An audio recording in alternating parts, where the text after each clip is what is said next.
स्मृति व्याख्यान माला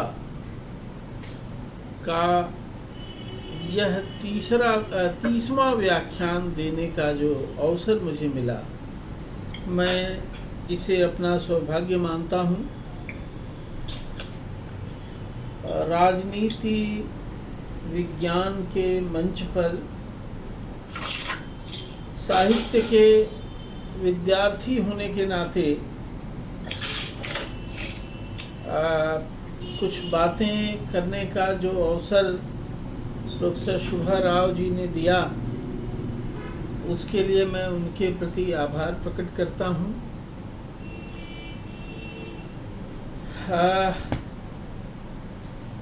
प्रोफेसर राव ने मेरा जो परिचय बड़ा लंबा चौड़ा दिया, और चूँकि वे भी गोरखपुर की हैं और मैं भी गोरखपुर का हूँ, तो थोड़ी सी आपको जो परिचय में थोड़ी अतिरंजना नज़र आई होगी, उसे भी देश प्रेम का ही एक हिस्सा समझ लिया जाए, क्योंकि हम दोनों गोरखपुर के रहने वाले हैं।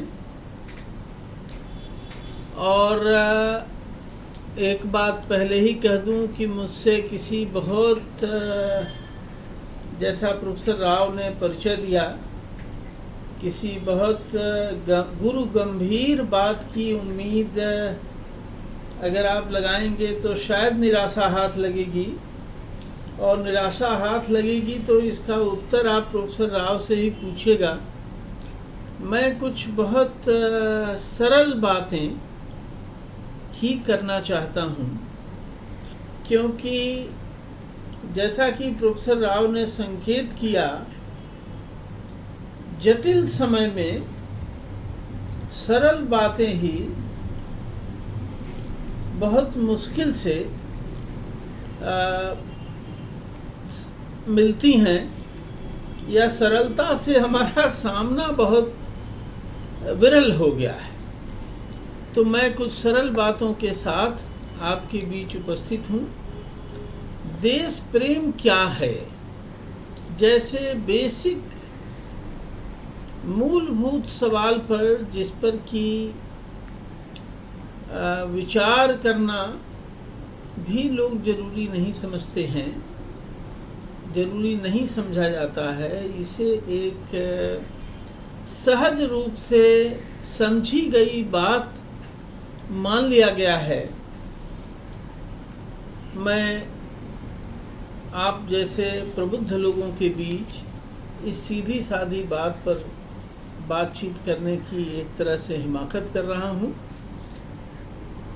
देखिए, देश प्रेम क्या है, यह जानने के लिए हमें दो चीज़ें जाननी पड़ेंगी, देश और प्रेम। देश प्रेम क्या है, इसका उत्तर प्रेम को जानने के बाद ही हम सही तरीके से खोज सकते हैं। वैसे तो एक शेर मुझे याद आ रहा है,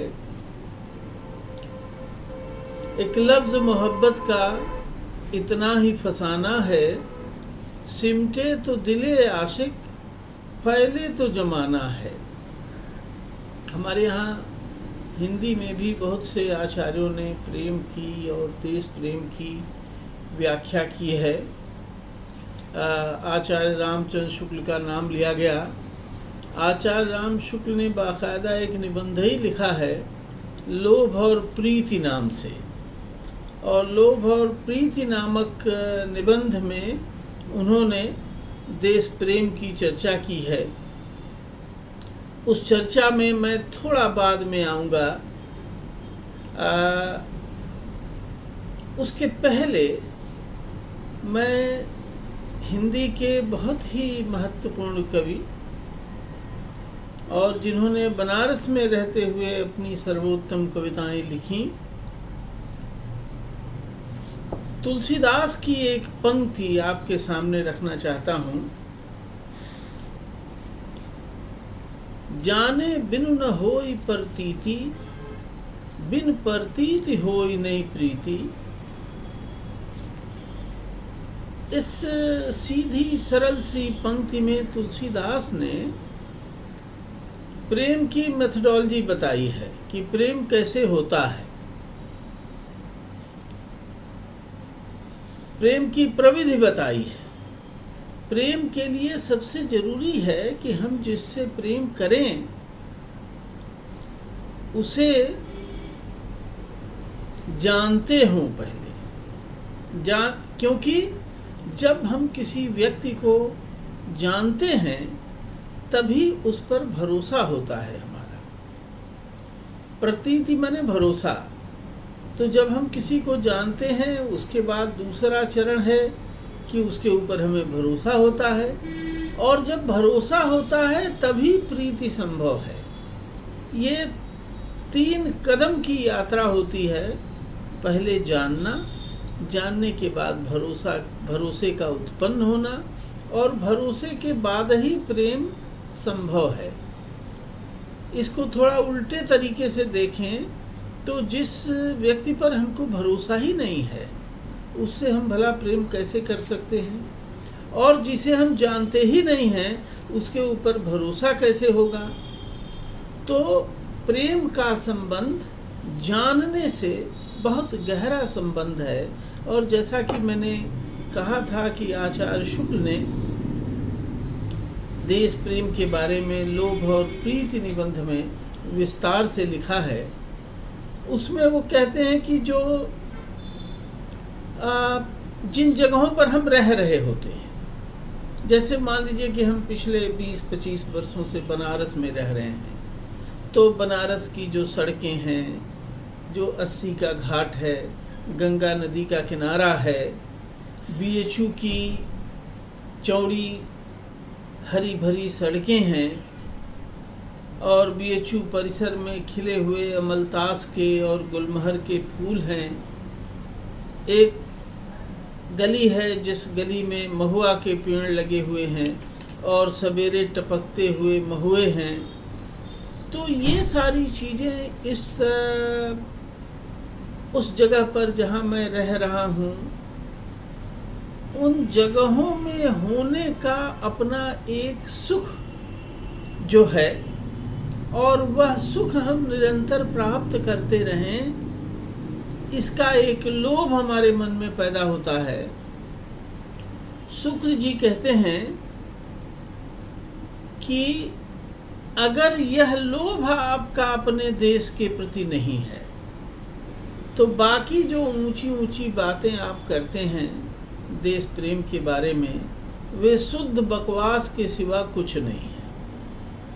फिर वो कहते हैं कि यदि आपको या किसी भी व्यक्ति को अपने देश से प्रेम है तो उसे अपने देश का जो मनुष्य है, जो पशु हैं, पक्षी हैं, लता हैं, गुल्म हैं, पेड़ हैं, वन हैं, पर्वत हैं, नदियां हैं, झरने हैं, सबसे प्रेम होगा। और इन सारी चीज़ों को वो एक खास चाहत के साथ देखेगा। आप सबने अनुभव किया होगा, आप किसी यात्रा में जाते हैं, लौट कर आते हैं अपने शहर या अपने गांव या अपनी मूल जगह पर, तो भले ही आप बड़ी सुंदर से जगह से लौट रहे हों, बहुत खूबसूरत जगह से लौट रहे हों, लेकिन जब आप अपने शहर में आते हैं, अपने गांव में आते हैं, अपनी मूल जगह पर आते हैं, वहाँ पेड़ों को, पौधों को, फसलों को, सड़कों को, नदियों को, झरनों को देखते हैं तो एक अलग तरह की अनुभूति आपको होती है। एक अलग तरह की अनुभूति भी होती है और एक आत्मसंतोष भी मिलता है। इसी अनुभूति और आत्मसंतोष के लिए जब आप अपनी जगह से दूर चले जाते हैं तो अपनी जगह के लिए जो एक आपके हृदय में, आपके मन में एक हुड़क पैदा होती है, आप उसके लिए एक कसक पैदा होती है। देखिए, अपने देश से प्रेम का मतलब अपनी जगह से ये जो आत्मीय रिश्ता बनता है, यह आत्मीय रिश्ता ही है। इसी आत्मीय रिश्ते को टैगोर ने देशात्म बोध कहा है और जरूरी माना है।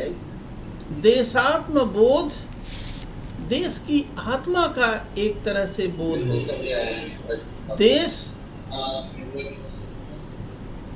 देश की जो आत्मा है, देश की आत्मा का जो सार तत्व है, अगर रत्नेश, can you please एक minute, Ratnesh can you please mute yourself, Ratnesh Kumar, Ratnesh Kumar कृपया अपने आप को म्यूट करें।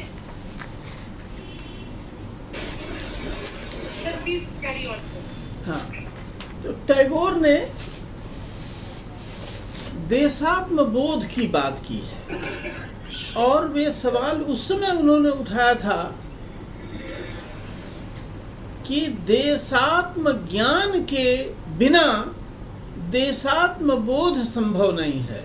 मैंने जो बात तुलसीदास के हवाले से शुरू की कि जाने बिन होई प्रतीति, बिन प्रतीति होई नहीं प्रीति, वह जो जानना है अपने प्रिय को, वह कोई व्यक्ति है या कि कोई देश है या कि कोई भूभाग है, उसको जानना,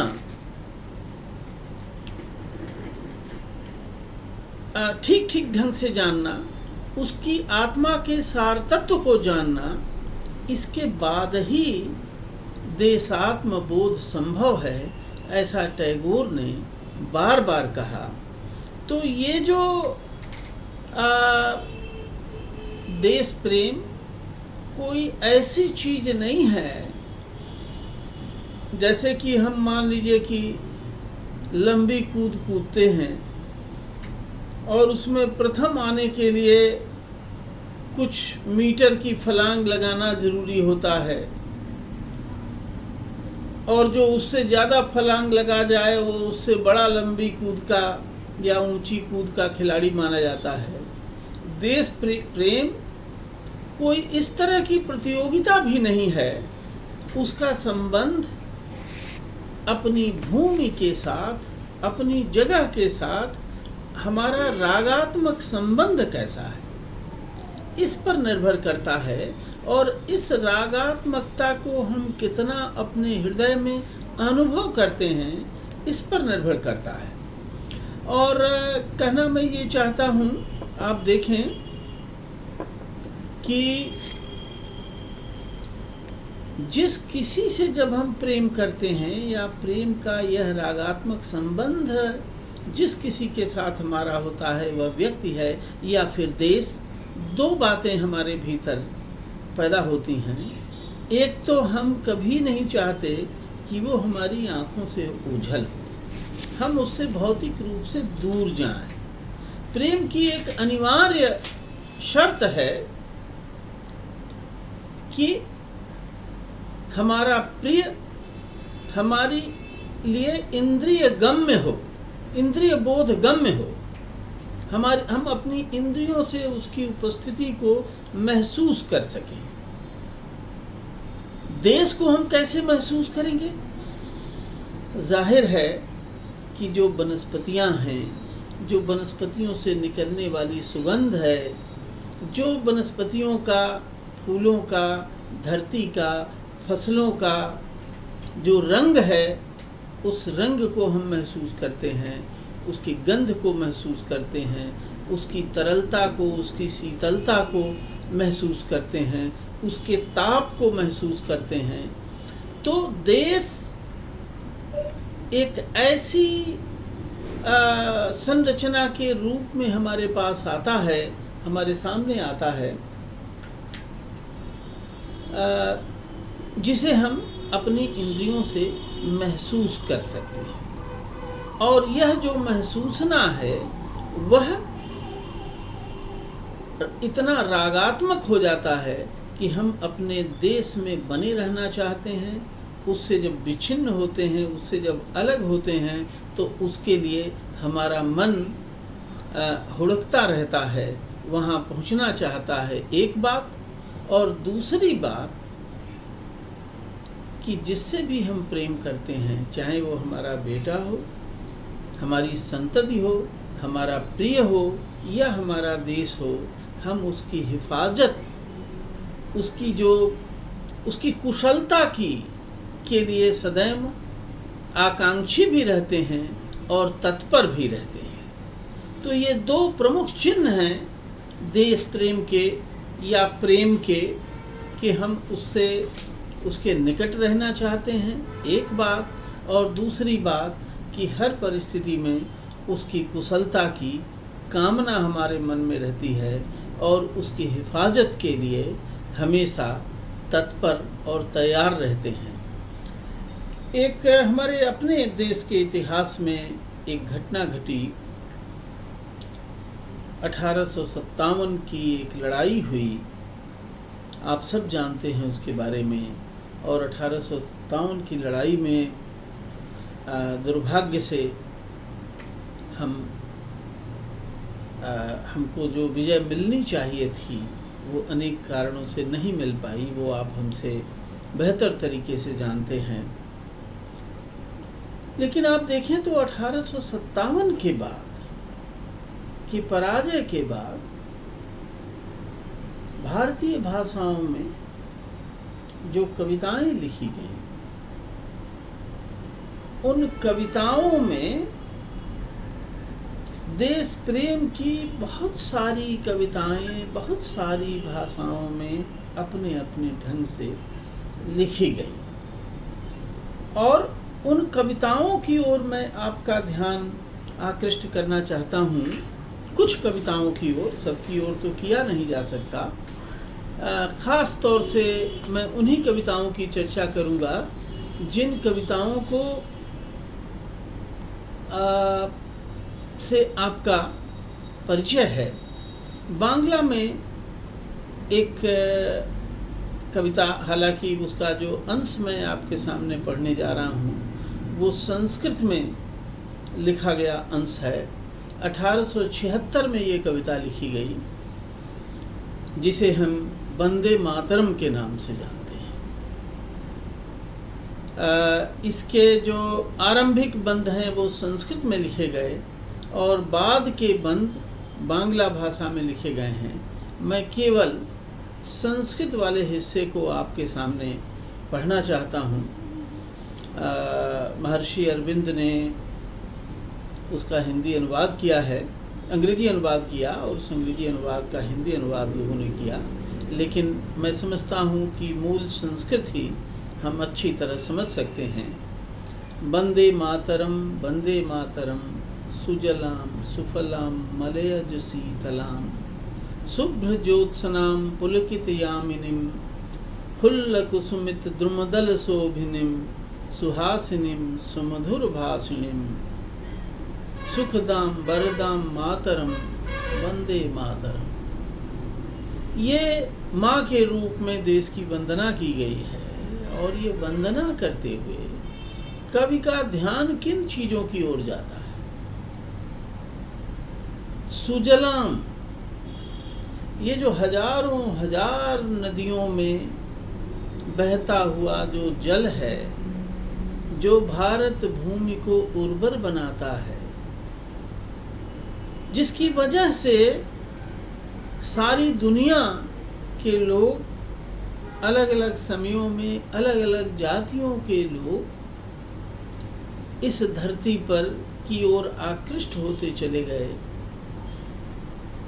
तो वंदे मातरम में हमारी नदियों में बहने वाले जल की अभ्यर्थना करता है, सुफलाम। और इतना सुंदर जल से जो धरा परिपूर्ण है, उसके इर्द गिर्द वनस्पतियाँ होंगी तो उसमें फल होंगे, मीठे फल होंगे, अच्छे फल होंगे। उन फलों की अभ्यर्थना करता है कवि, मलयज शीतलाम। और जो इस धरती पर बहने वाली हवा है सुगंधित, उस हवा की अभ्यर्थना करता है, शस्य श्यामलाम। और जो फसलें हो रही हैं, बंगाल के हैं, बंगाल में धान की फसल ज़्यादा होती है। धान जो हरे रंग की धान की जो खेती है, उसके रूप में भारत माता वंदे मातरम के गायक को दिखाई पड़ती है। कहना सिर्फ मैं ये चाहता हूँ, जो मैंने शुरू में बात कही कि देश को जानना, देश प्रेम का की बुनियादी शर्त है। और किस रूप में जाने? जो देश के लोग हैं, तरह तरह के लोग हैं इस देश में, नदियां तरह तरह की हैं, वनस्पतियां तरह तरह की हैं, उनको जानना और फिर उनको महसूस करना। जल सब कहते हैं, बंकिम चंद्र सुजलाम कह रहे हैं, तो ये जो सुविशेषण लगाया है, सुजलाम लगाया है, सुजलाम कहते हैं, तो ये सु का जो प्रयोग है वह जल के साथ कभी एक आत्मीय रिश्ता अपना दिखाता है, एक विशेष रिश्ता दिखाता है, फलों के साथ, हवा के साथ, फसलों के साथ। और तब वो पाता है कि यह जो हमारी मातृभूमि है, यह जो हमारी जन्मभूमि है, वह सुखदाम है और वरदाम है। सुख देने वाली, संतोष देने वाली, आश्वस्ति देने वाली, वर देने वाली, हर तरह से हमें संपन्न बनाने वाली यह भूमि है। और इसलिए इस भूमि की अभ्यर्थना करता है। आगे चल कर के 1876 में इस गीत की रचना हुई। बाद में बंकिम ने एक उपन्यास लिखा और फिर उस उपन्यास में इस गीत को जगह दी, गीत का विस्तार भी किया। लेकिन आप पूरे गीत को पढ़ेंगे तो इस गीत का जो मूल सार तत्व है, जिसे टैगोर कहते हैं कि देशात्म ज्ञान और देशात्म बोध, देश की आत्मा का जो सार तत्व है, उस सार तत्व को पहचानना और उस सार तत्व के साथ एक आत्मीय रिश्ते का बनना, यह इस कविता का, इस गान का सार तत्व है। और इसीलिए इतने वर्षों से यह कविता भारत के जनमन का कंठहार बनी हुई है। इसे हम राष्ट्रगान के रूप में इसको प्रतिष्ठा मिली हुई है। टैगोर ने इसको स्वर दिया और इसका गान भी किया टैगोर ने। अब बहुत सारी कविताएं, जैसा मैंने कहा, उन सब की चर्चा मैं करूँगा तो बहुत सारा समय जाया होगा आपका। सीधे मैं 1876 के बाद सीधे मैं 1905 में आता हूँ। एक और भिन्न मिजाज के कवि ने, एक भिन्न भाषा में भारत की अभ्यर्थना करता हुआ एक कवि 1905 में हमारे सामने लिखता है कि सारे जहाँ से अच्छा हिंदुस्तान हमारा, हम बुलबुले हैं इसकी ये गुलसिता हमारा, गुर्बत में हो अगर हम रहता है दिल वतन में, समझो वही हमें भी दिल हो जहाँ हमारा। कहीं भी रहें दुनिया में हम, गरीबी की वजह से कई बार हमको देश विदेश जाना पड़ता है। विस्थापन के बारे में आप हमसे बेहतर जानते हैं। तो रहें हम कहीं, लेकिन दिल हमारा कहाँ रहता है? अपने वतन में रहता है। क्यों रहता है? क्योंकि हमारा जो वतन है वो सारे जहाँ से अच्छा है। क्यों सारे जहाँ से अच्छा है? अब जो विवरण कवि हमारे सामने प्रस्तुत करता है वो सारी चीज़ें हैं जो भारत देश को भारत बनाती हैं। पर्वत वो सबसे ऊंचा, हमसाया आसमां का, वो संतरी हमारा, वो पासवां हमारा। और फिर नदियों की चर्चा है, गोदी में खेलती हैं जिसको जिसकी हजारों नदियाँ, गुलशन है जिसके दम से रस के जिना हमारा। तो नदियाँ हैं, पर्वत हैं, गुलशन हैं, गंगा है, गंगा के किनारे गंगा का जो पवित्र जल है।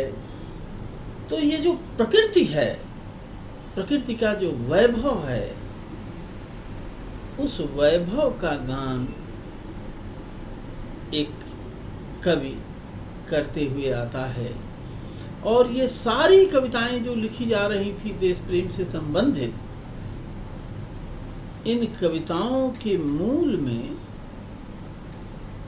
1857 की पराजय के बाद अपने देश की मुक्ति के लिए, अपने देश की आज़ादी के लिए एक जो आकांक्षा है, वह आकांक्षा कहीं न कहीं काम कर रही थी।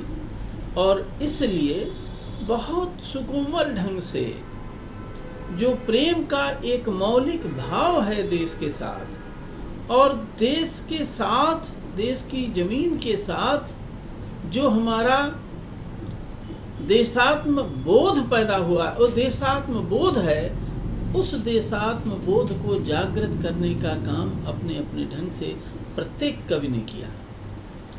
इसके ठीक बाद एक और कविता आती है, बंगला भाषा से वो कविता आती है, और उस कविता को हम राष्ट्रीय गीत के रूप में, राष्ट्रगान के रूप में हम उसका व्यवहार करते हैं, जनगण मन। आप जनगण मन के कंटेंट पर जाइए, किस चीज का वर्णन है उसमें? पंजाब, सिंध, गुजरात, मराठा, द्राविड़, उत्कल, बंगा, विंध्य, हिमाचल, यमुना, गंगा, उच्छल जलधि तरंगा। यहाँ भी हमारी नदियों में बहने वाला जो पानी है, तरंगायित होता हुआ जो जल है, और उस जल तरंगायित होते जल का जो सौंदर्य है, और उसके भीतर जो जीवन दायिनी क्षमता है, जिसकी अभ्यर्थना बंकिम चंद्र कर चुके हैं, जिसके बारे में इकबाल कह चुके हैं, उसी के बारे में टैगोर भी इशारा कर रहे हैं। कहने का ढंग अलग है, भंगिमा अलग है, भाषा भी अलग हो सकती है, लेकिन तब शुभ नामे जागे, तब शुभ आशीष मांगे, गाहे तब जय गाथा। आप लोगों को शायद मालूम होगा कि 1911 में टैगोर ने जब ये गीत लिखा, तो इसके बाद ब्रिटिश हुकूमत ने बाकायदा अपने कर्मचारियों को हिदायत दी कि आप अपने बच्चों को शांति निकेतन विश्व भारती में पढ़ने मत भेजिए। इस गीत के तब शुभ नामे जागे, तब शुभ आशीष मांगे, गाहे तब जय गाथा, तुम्हारे विजय की गाथा। यह जो हमारा देश गुलामी की बेड़ियों में जकड़ा हुआ है, इतना सुंदर है, इतनी विभूतियां इस देश के भीतर हैं, इसकी जय होनी चाहिए, विजय होनी चाहिए, यह कामना भी कहीं न कहीं इस गीत में संप्रेषित हो रही थी। तभी अंग्रेजों ने कहा कि टैगोर के बनाए स्कूल में तुम अपने बच्चों को पढ़ने मत भेजो। एक अजब संयोग देखिए, हम लोग जिस इलाके में रहते हैं, यानी बनारस और उसके आसपास जो बोली जाती है भोजपुरी, 1911 में ही एक भोजपुरी का कवि एक गीत लेकर के आता है, जिसको बटोहिया नाम से जानते हैं। सुंदर सुभूमि भैया भारत के देशवा, मोरे प्राण बसे हिम खोहरे बटोहिया। एक द्वार घेरे रामा हिम को तवलवा से, तीन द्वार सिंधु गहरावे रे बटोहिया। जाऊ जाऊ भैया रे बटोही हिंद देखी आऊ, जहवा कुहू की कोयल गावे रे बटोहिया। पवन सुगंध मंद अगर चननवा से, कामिनी बिरह राग गावे रे बटोहिया। पूरा गीत आप कहीं से पढ़ सकते हैं और सुन सकते हैं। बटोहिया नाम से प्रसिद्ध रघुवीर नारायण का ये गीत है। इस गीत में भी नदियों का, प्रकृति का और प्रकृति के साथ प्रकृति के वैभव का, उसके सौंदर्य का वर्णन किया गया है। और ये गीत की भी कहानी अगर अलग से हम देखें, इस भोजपुरी गीत की कहानी, तो बहुत सी बातें खुल के सामने आएंगी। ये गीत भी उन सारे देशों में फैला जहां भोजपुरी गई है। और 1970 तक, 1911 से 1970 तक यह गीत बहुत ही प्रसिद्ध रहा। 1970 के बाद इसकी प्रसिद्धि और ये चलन से धीरे धीरे बाहर होता चला गया। क्यों होता चला गया? 1970 के बाद हमारे देश की सांस्कृतिक हवा में क्या बदलाव आया, वो अभी हमारे फिलहाल बातचीत करने का विषय नहीं है। लेकिन यह कभी भी हमारी नदियों का, हमारी धरती का, हमारी वनस्पतियों का, और इतना ही नहीं, पूरी जो भारत की परंपरा है, जिसमें नानक हैं, कबीर हैं, शंकर हैं, रामकृष्ण हैं, व्यास, वाल्मीकि, गौतम हैं, पूरी भारतीय परंपरा को भी याद करता है यह कवि। और बटोही से कहता है कि जाऊ जाऊ भैया रे बटोही हिंद देखी आऊ, जहाँ सुख झूले धान खेत रे बटोहिया। फिर याद करिए बंकिम चंद्र को, जो सस्य श्यामला का उल्लेख कर रहे हैं। और यहाँ रघुवीर नारायण बटोहिया में कहते हैं कि धान के खेत किस तरह से सुख में झूम रहे हैं, यह जाके देखाओ। बुद्ध देव, पृथु, विक्रमार्जुन, शिवाजी के फिर फिर ही सुधा आवे रे बटोहिया। तो उन मनीषियों को याद कर रहा है कवि, जिन मनीषियों ने भारत को भारत बनाया। और इससे पैदा होता है वह देशात्म बोध, जिसे टैगोर ने केवल जनगण मन में नहीं, अपनी तमाम कविताओं में और अपने पूरे साहित्य में, गोरा उपन्यास आप पढ़िए तो गोरा किस तरह के भारत तीर्थ की कल्पना करता है, भारत के देवता की कल्पना करता है। तो ये जो देश प्रेम को एक कसौटी कई बार बना दिया जाता है, कभी किसी बात से तो कभी किसी बात से देश प्रेम को हमेशा परीक्षा का विषय बनाया जाता है। दरअसल यह बहुत उथले किस्म का देश प्रेम है। गहरे देश प्रेम के भीतर जो जनगण मन में जिस अधिनायक की बात करते हैं, कई बार लोगों को भ्रम होता है कि यह अधिनायक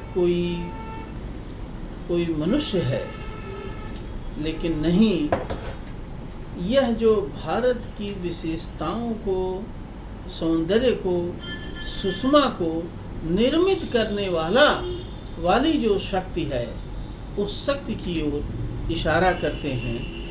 और दरअसल यह कविता और ये सारी कविताएं मिल करके भारत की जो भाव मूर्ति है, उस भाव मूर्ति का अनुध्यान करने वाली कविताएं हैं।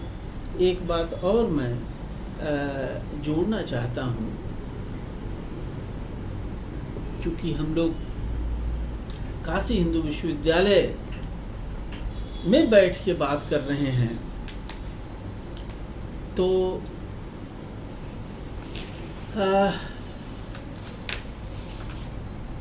हमारे पुरखों ने कितना काम किया है और कितनी चीज़ें, कितनी बातें उन्होंने हमारे सामने रखी हैं। अगर हम उन्हीं का ठीक से ध्यान करें तो इस तरह की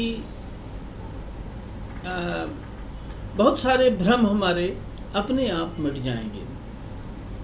मैं काशी हिंदू विश्वविद्यालय के ही एक पुराने आचार्य का नाम लेने जा रहा हूँ, वासुदेव शरण अग्रवाल का, जिन्होंने जनपदीय अध्ययन के महत्व पर बल दिया। क्यों दिया?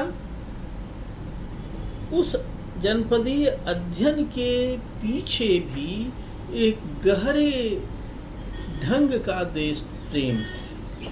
ये जो जनपद शब्द है, उसकी व्याख्या करते हुए वो बताते हैं कि तरह तरह के जन और उनका पद जिन क्षेत्रों में पड़ा, वे क्षेत्र जनपद हुए। और क्षेत्रों का, पृथ्वी के एक विशेष हिस्से का जन के साथ एक बहुत ही गहरा स्वाभाविक संबंध है। अगर धरती को हम माँ कहते हैं, देश को हम माँ कहते हैं, तो क्यों कहते हैं? इसलिए कहते हैं कि उसके साथ हमारा जो संबंध है वो बहुत ही स्वाभाविक संबंध है। और वासुदेव शरण अग्रवाल ने अथर्ववेद के पृथ्वी सूक्त से एक मंत्र खोज कर निकाला, और उसे हमारे लिए ये जो देश प्रेम जैसी चीज है, उस चीज को समझाने के लिए हमारे सामने उस मंत्र को रखा। वो है जन्म बिभ्रति बहुधा विवाचसम नाना धर्माणम पृथ्वी यथौकसम। ये जो पृथ्वी के साथ तरह तरह के लोगों का जो संबंध है वो यथौकस है, यानी अत्यंत स्वाभाविक है। और उन्होंने एक त्रिकोण बनाया कि भूमि और भूमि पर जो प्रकृति है और भूमि पर बसने वाला जन है, और उस जन की जो संस्कृति है, जो उसकी भाषा है, उसकी जो बोली है, उसका जो खान पान है, उसका जो रहन सहन है, इसमें एक अन्योन्याश्रित संबंध होता है। इस ओर वासुदेव शरण अग्रवाल ने अथर्ववेद के सूत्रों के हवाले से ये बात बताई। कई बार हम देखते हैं कि कोई व्यक्ति है जो हमसे भिन्न ढंग से भोजन कर रहा है या हमसे भिन्न ढंग से कपड़े पहने हुए है, तो हम उसको बहुत आसानी से दूसरा मान लेते हैं। वासुदेव शरण अग्रवाल अथर्ववेद के हवाले से बताते हैं कि ये जो विशेषता है, इसका संबंध उस भूमि के भूगोल से है, और ये जो भिन्नताएं हैं, ये भिन्नताएं विचित्रताएं नहीं हैं, बल्कि ये धरती के साथ हमारा जितना आत्मिक गहरा स्वाभाविक संबंध है, उस संबंध का प्रतिफल है। और ये जो तरह तरह के लोग जो धरती पर हैं, हमारी इस धरती पर, हमारे देश की धरती पर, जो तरह तरह की भाषाएं बोलते हैं, तरह तरह के कपड़े पहनते हैं, तरह तरह का भोजन करते हैं, वे सब तरह तरह के अलग अलग ढंग से प्रार्थनाएं करते हैं, अलग अलग भाषाएं बोलते हैं, अलग अलग तरह के गीत गाते हैं। वो सब उसी पृथ्वी के पुत्र हैं। माता भूमि पुत्रो हम पृथिव्या। ये जो पृथ्वी है, ये जो भूमि है, वो हमारी माँ है। तो केवल हमारी माँ थोड़ी है, उसकी भी माँ है, जो हमसे भिन्न ढंग से कपड़े पहनता है, जो हमसे भिन्न ढंग से भोजन करता है। हम सब इसी पृथ्वी की संतान हैं। यह बात अथर्ववेद हमको बताता है और उसकी व्याख्या करके काशी हिंदू विश्वविद्यालय के आचार्य वासुदेव शरण अग्रवाल हमको बताते हैं कि ये जो विविध जन हैं, उनकी भाषा है, उनका रहन सहन है, उसका अध्ययन करना चाहिए, जानना चाहिए कि पृथ्वी के साथ उस रहन सहन का क्या संबंध है। धरती को समझना, धरती पर बसने वाले लोगों को समझना, उनकी संस्कृति को समझना, ये देश प्रेम है। देश प्रेम और देश सेवा का यह भी एक रूप है। ये हमको वासुदेव शरण अग्रवाल बताते हैं। वे बताते हैं कि ये जो धरती से जितना ही हम जान पहचान करते हैं, जितने तरह के लोगों को हम जानते हैं, उनके रहने के ढंग को, उनकी संस्कृति को, उनकी भाषा को, उनके साहित्य को जितना हम जानते हैं, यह जानने की कोशिश दरअसल मातृभूमि के प्रति जो प्रेम की भावना है, उस प्रेम की भावना का विस्तार है। तो ये जो भारत है और भारत की जो आत्मा है, उसका बहुत गहरा संबंध भारत के भूगोल से है। और हम सब जानते हैं कि भूगोल की वजह से भारत के अलग अलग हिस्सों की अलग अलग विशेषताएं हैं और लोगों की जो विशेषताएं पैदा हुई हैं, उन विशेषताओं का गहरा संबंध उस भूगोल से है। इस तथ्य को जानना, समझना, बृहत्तर भारत को जानना और समझना है। और भारत देश से विशेष तौर पर और किसी भी देश से सामान्य तौर पर उसको जानना और उसके ऊपर भरोसा करना